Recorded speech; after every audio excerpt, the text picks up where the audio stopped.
Os desafios do tratamento do paciente cirrótico. Tá bom, obrigado, professor Mendonça. Boa tarde a todos.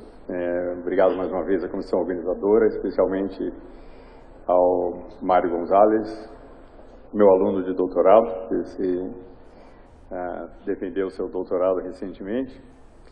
E para falar para vocês um pouco do manejo do paciente cirrótico. Nós estamos tratando os nossos pacientes, eles estão respondendo e estão curando as suas infecções pelo vírus C, mas nós estamos diante de pacientes que continuam doentes e que precisam dos nossos cuidados. Vocês lembram que na era interferon, quem de vocês teve a oportunidade de tratar com interferon, nós tínhamos os vários fatores, chamados fatores de prognóstico ruim, de resposta ao tratamento com interferon. Então, nós procurávamos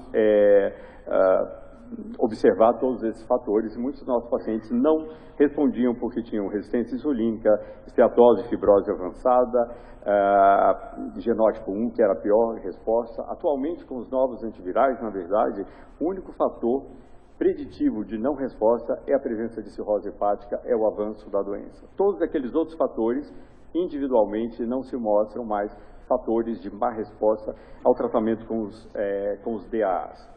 Mas diante de um paciente cirrótico, a gente consegue rapidamente reconhecer um paciente com a cirrose descompensada, um indivíduo que normalmente pode cursar com um ascite de grande volume, mas aquele indivíduo com cirrose compensada normalmente pode ser qualquer um de nós e a gente não o reconhece pelo seu aspecto físico normalmente, porque só realmente quando o fígado começa a ter sinais de insuficiência é que você percebe algum tipo de sintomatologia ou de sinal clínico de cirrose. O paciente cirrótico, porém, ele tem uma sobrevida menor que a população geral. O paciente com a cirrose compensada tem em média aí 9, 10 anos de vida, enquanto no momento que aquele seu paciente descompensa da cirrose, tem a primeira descompensação, ele tem um prognóstico ruim e normalmente uma sobrevida de 1 ano e meio após descompensação.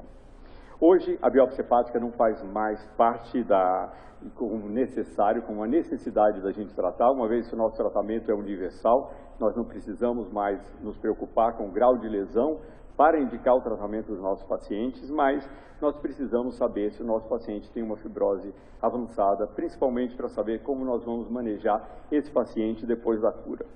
E nós utilizamos os chamados métodos não invasivos de avaliação de fibrose hepática, principalmente nós temos as elastografias, elastografia por fibroscan, elastografia por ultrassom e por ressonância magnética. Cada um desses métodos foi avaliado junto com a biópsia hepática e se determinou quais são aqueles cortes que nós utilizamos para dizer que nosso paciente tem uma fibrose avançada. Aqui, por exemplo, 12,5 kPa de rigidez, para o seu paciente já ter uma suspeita de um início de cirrotização quando nós usamos o fibroscan. Existem métodos mais simples, quem não tem acesso a um desses métodos de elastografia, como são essas duas relações aqui do APRE, que é a relação do AST sobre plaqueta, muito simples, você pode fazer a cada consulta com o seu paciente, e o FIB4 um pouquinho mais sofisticado, onde se acrescentou idade e a raiz quadrada do ALT na fórmula também, e esses exames nos dão a ideia da probabilidade de um avanço na fibrose desse paciente. Porque dois exames tão simples como AST e plaqueta nos dão a ideia da fibrose. Se vocês lembram do lobo hepático, nós temos aqui a zona portal, o espaço porta, que é chamado zona 1, a zona 2 intermediária e a zona 3, que é a zona perivenular, que está aqui na veia centrolobular. E na região da zona 1, periportal, predomina a ALT nos hepatócitos.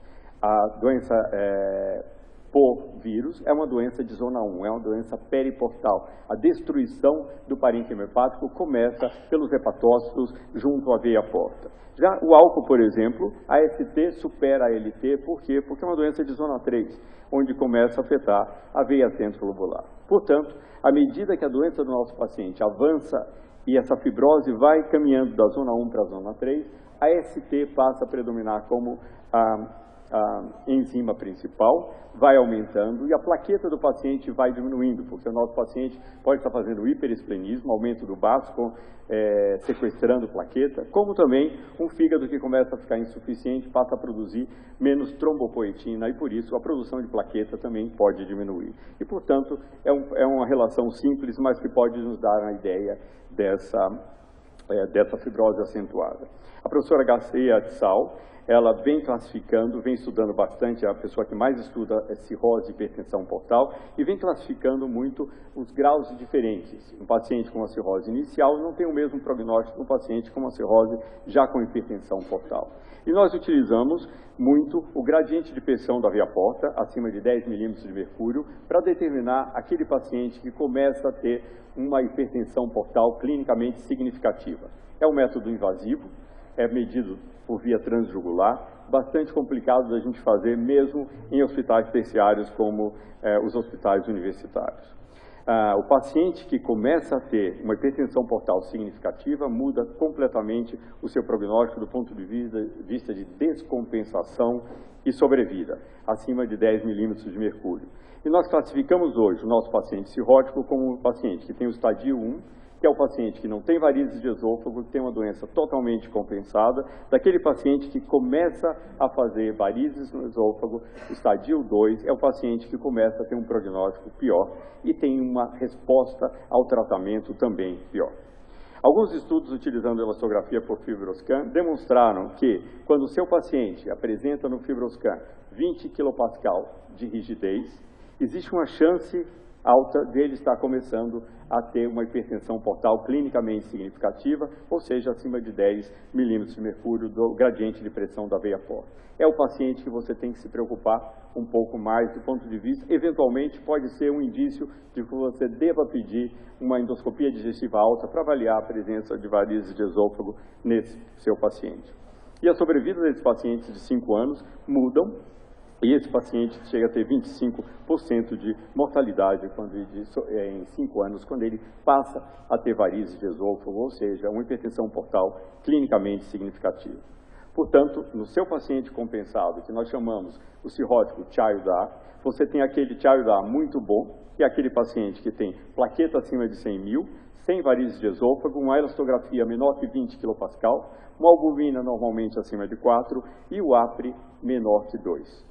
Já o seu paciente, que você tem que se preocupar um pouco mais, ele vai responder um pouco menos, talvez na combinação que você fizer, a depender do que o nosso governo nos dê para tratamento, você precisa acrescentar ribavirina, se for uma combinação como sofosbuvir e daclatasvir, por exemplo. E esse seu paciente deve ter uma plaqueta menor que 90 mil, varizes de grau 1, pelo menos, uma elastografia maior ou igual a 20 kPa, albumina menor que 3,5 e um APRE maior ou igual a 2, nessa relação AST sobre plaqueta.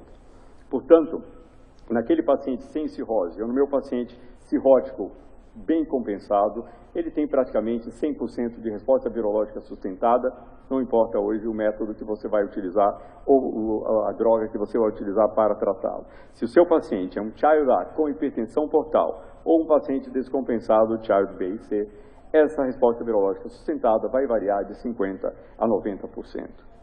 E os estudos mostram que, se o paciente não é cirrótico, praticamente acima de 97% de resposta virológica sustentada, sem ribavirina, qualquer combinação que você queira utilizar.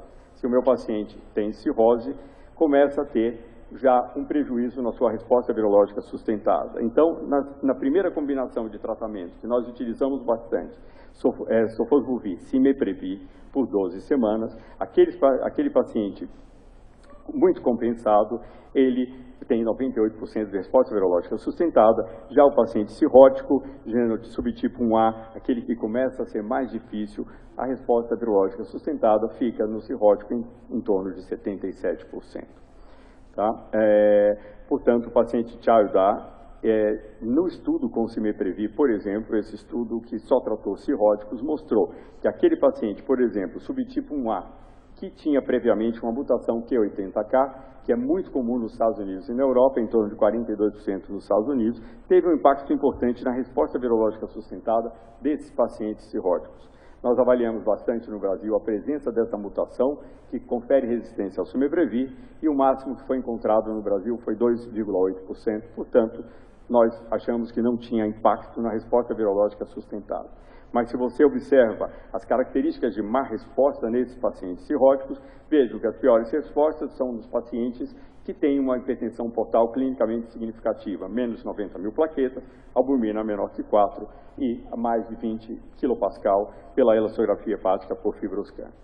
Nos estudos sofosbuvir da Daclatazid com e sem ribavirina, esses são os estudos de uso compassivo da droga naqueles pacientes na Europa que estavam em lista de espera para transplante, mostrando que sim, com 12 semanas de tratamento, o uso de sofosbuvir com Daclatazid no paciente cirrótico, você deve acrescentar ribavirina. Não é a mesma coisa quando você usa 24 semanas, e onde passa a ter impacto a presença da ribavirina. Esse foi o primeiro desses estudos a comparar 12 com 24 semanas, mostrando o impacto da associação da ribavirina com 12 semanas, que não se mostrou com 24 semanas. Alguns dizem que se o paciente tem todas aquelas características de má resposta, mesmo com 24 semanas, se o seu paciente tolera a ribavirina, você poderia acrescentar. Mas, se é difícil para o paciente tolerar a ribavirina pela hemólise, você não precisa necessariamente acrescentar com 24 semanas. Esse foi um outro estudo, um estudo de registro que utilizou em 60 pacientes em lista de espera para transplante e em pacientes no pós-transplante hepático.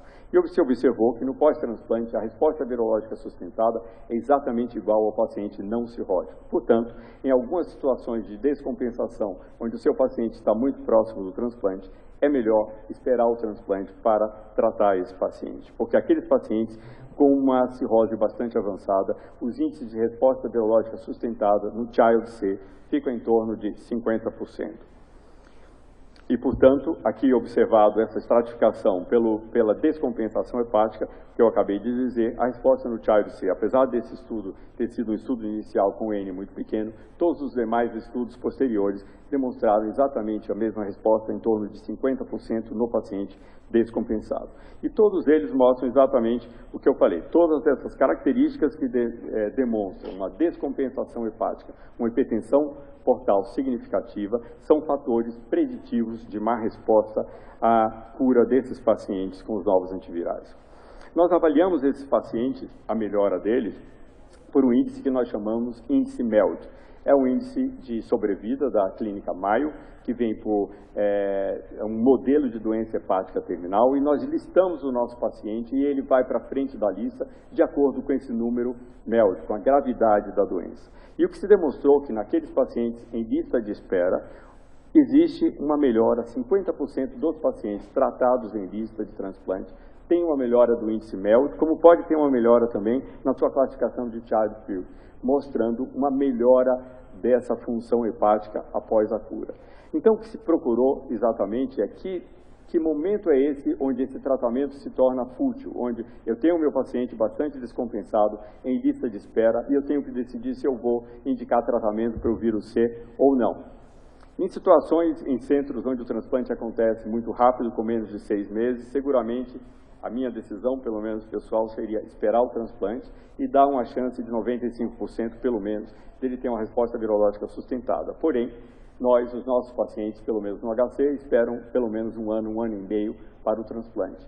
E isso tem sempre a questão que a gente tem dificuldade de decidir se indicamos ou não o transplante. O que nós sabemos hoje, que se procurou muito na literatura, é que momento existe um não retorno, onde você vai usar esse tratamento, o paciente tem uma baixa chance de resposta virológica sustentada e provavelmente o pior, eu poderia provocar o aparecimento de mutações de resistência, principalmente na região NS5A, que são mutações perenes e que iria dificultar um retratamento no pós-transplante. Portanto, a gente tem sempre que decidir se vai tratar ou não. Isso nos Estados Unidos eles chamaram muito de purgatório do MELD. Os pacientes eram tratados, eles curavam, eles tinham uma melhora de 2 pontos, eles iam para trás na lista de transplante e, portanto, atrasava o transplante deles. Eles passaram a não querer mais o tratamento no pré-transplante, preferiram esperar o transplante para o tratamento. Aqui, com uma combinação, por exemplo, Esse aqui é o estudo do sofosbuvir com velpatasvir, do Epiclusa, mostrando que no paciente cirrótico também, qualquer genótipo, a resposta é muito alta, 99% de resposta virológica sustentada, e esse é o tratamento com esquema GP, glecaprevir, pibrentasvir, as duas drogas associadas, que também no genótipo 1 mostrou no paciente cirrótico 99% de resposta virológica sustentada. Claro que aqui são doentes com cirrose compensada, principalmente no esquema GP, que leva o inibidor de protease, que está absolutamente contraindicado no indivíduo com cirrose descompensada. No genótipo 2, nós estamos acostumados a tratar atualmente já com sofosbuvir daclatasvir. Os estudos foram pequenos, mas mostraram 100% de resposta virológica sustentada, 12 semanas no não cirrótico, 24 semanas no paciente cirrótico, resposta excelente. São poucos os pacientes que nós temos hoje, genótipo 2, ainda não tratados. Esse foi o estudo do velpatasvir, sofosbuvir com velpatasvir, mostrando também no genótipo 2 a sua superioridade em relação ao sofosbuvir ribavirina, que era o tratamento que nós utilizávamos antes. E esse é o estudo GP, também, glecaprevir pibrentasvir, em paciente genótipo 2, 100% cirrótico, 100% de resposta virológica sustentada. O sofosbuvir com daclatasvir, também no genótipo 3, tinha uma resposta não ideal, principalmente com 12 semanas, quando nós solicitamos, então, ao nosso Ministério para aumentar para 24 semanas, para melhor resposta virológica sustentada. E aqui o esquema GP, também no genótipo 3 cirrótico, 98% de resposta virológica sustentada. Em relação ao esquema com sofosbuvir velpatasvir, também aqui comparado ao SOF ribavirina, mostrando 95% de resposta virológica sustentada no paciente cirrótico. Se o seu paciente tem uma cirrose compensada, a chance de resposta, principalmente com os novos antivirais panfenotípicos, é excelente. Nós fizemos um levantamento desses quase 3 mil casos na Sociedade Brasileira de Hepatologia, um grande banco de dados dos primeiros 2 anos de tratamento em nosso país com as novos antivirais, né? E observamos aí uma resposta excelente, né? Eram 47% de pacientes cirróticos nessa casuística, e nós tivemos aqui nos cirróticos genótipo 1, 95% de RVS, no genótipo 3, 83%, lembrando que a maioria deles foram tratados por 12 semanas e não 24 semanas, que seria o ideal, e no genótipo 2, 82%, porque provavelmente os que sobraram não respondedores eram os pacientes mais difíceis de tratar. A mesma coisa daqueles estudos de vida real na Europa, genótipo 3, mostrando que você realmente precisa de um tempo mais prolongado, de 24 semanas, e associação de ribavirina para tratar esse genótipo 3 com esse esquema. Todos os estudos mostrando, então, 24 semanas com ribavirina. E aqui em relação ao o Child B e C, que é aqui em azul, mostrando que realmente, provavelmente, por causa dos pacientes mais descompensados, Child C, uma inferioridade em resposta aqui, 70%, porque agruparam B e C, e na verdade a gente sabe que o Child B, ele tem uma resposta mais parecida do que o Child A, do que quando comparado ao C isolado, que é a pior resposta. A mesma coisa, voltando à combinação sofosbuvir velpatasvir, aqui nos pacientes cirróticos descompensados, nessa população, especialmente, devemos acrescentar ribavirina, foi a melhor resposta biológica sustentada, 94%. E lembrando que inibidor de protease não deve ser usado. Nesses estudos do sofosbuvir velpatasvir, mostrando a mesma coisa, a maior parte dos pacientes tem uma melhora da função hepática de pelo menos 2 pontos do MELD após a resposta virológica sustentada. Mostrando aqui, isso foi um levantamento em 800 pacientes, que mostram que a maior parte dos pacientes tem uma melhora de pelo menos 2 pontos do MELD e 34% tem uma resposta de 4 pontos. Esses são os doentes desses 30% que nós temos a capacidade de retirar da lista de transplante. Então, tem pelo menos 2 estudos publicados mostrando. Esse aqui, 20% dos pacientes saíram da lista após resposta virológica sustentada e esse outro, 18%. E se chegou à conclusão que naquele paciente com MELD abaixo de 18 são aqueles que a gente consegue uma melhora significativa e a retirada da lista de transplante. Acima de 18, dificilmente nós vamos conseguir retirar o paciente de lista.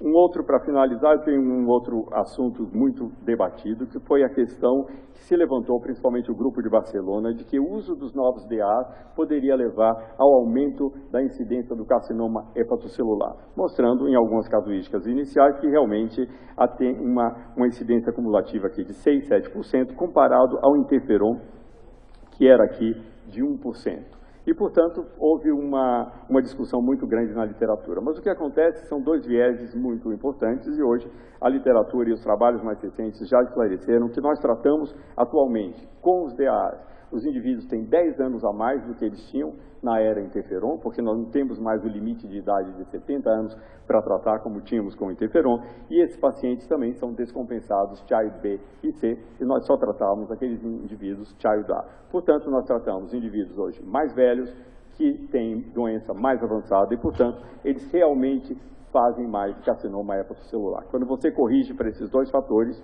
esses dois vieses, você não tem diferença na incidência do carcinoma hepatocelular.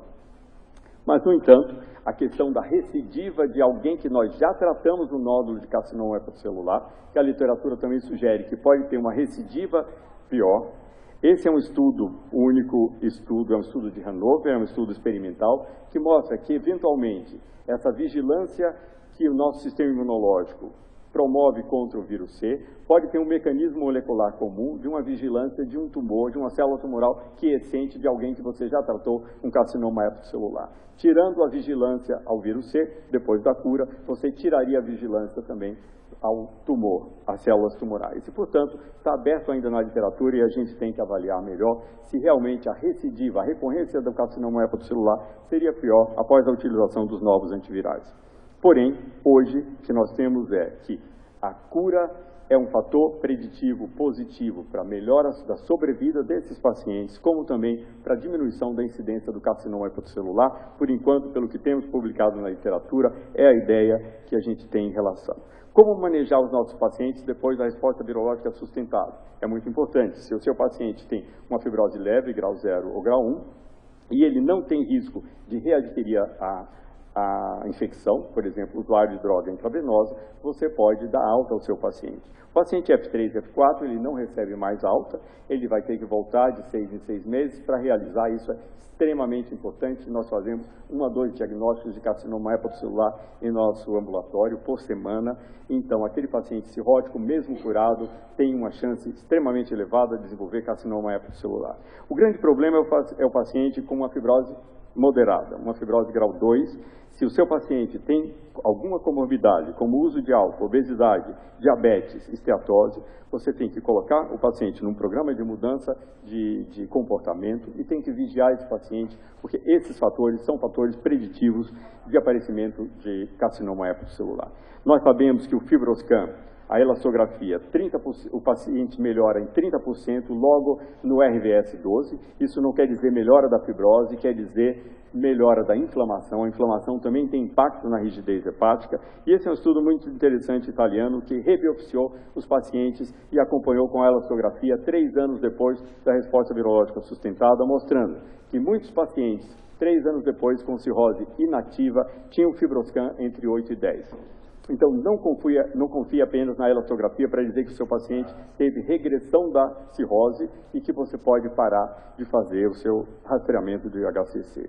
Aqui só para mostrar que o grau de esteatose tem impacto no aparecimento do HCC, o diabetes tem impacto no aparecimento do HCC pós-cura, como também esse outro estudo muito interessante mostrou que o uso de álcool, como também o anti-HBC isolado, teve impacto como fator de risco para aparecimento de hepatocarcinoma naqueles indivíduos não cirróticos. Eu acho que esse é o programa nosso para finalizar aqui realmente de rastreamento. Nós melhoramos bastante nos últimos anos. Hoje, a maior parte dos nossos carcinoma hepatocelulares são diagnosticados com menos de 3 centímetros. Nós temos 2 assistentes que praticamente só fazem ultrassom de rastreamento em nosso serviço e acho que todos nós temos que ficar muito em cima dos nossos pacientes para rastrear o hepatocarcinoma. Muito obrigado a todos pela atenção.